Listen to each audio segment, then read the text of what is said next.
নবী করিম সাল্লাল্লাহু আলাইহি সাল্লাম মক্কা বিজয়ের পর যখন মক্কা থেকে তিনি বাহিরে যাবেন, মক্কা রাষ্ট্রের দায় দায়িত্বগুলো বুঝিয়ে দেওয়ার জন্য তিনি বেছে নিয়েছেন একজন তরুণকে। সেই তরুণের নাম হলো আত্তাব ইবনে উসাইদ রাদিয়াল্লাহু তাআলা আনহু।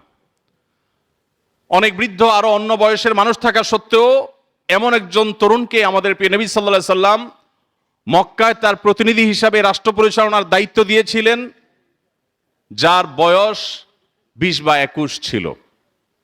বিভিন্ন ঐতিহাসিকরা বলেছেন 21ও তার বয়স তখনও পরিপূর্ণ হয়নি।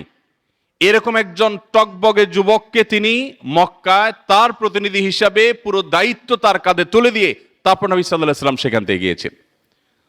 তরুণরা নবী করিম সাল্লাল্লাহু আলাইহি সাল্লামের কাছে কত গুরুত্বপূর্ণ ছিলেন, যুবকদের প্রতি নবী সাল্লাল্লাহু আলাইহি সাল্লামের কি মনোযোগ ছিল, কয়েক ঘন্টা আলোচনা করলে বোধহয় সেটি শেষ করা সম্ভবপর হবে না।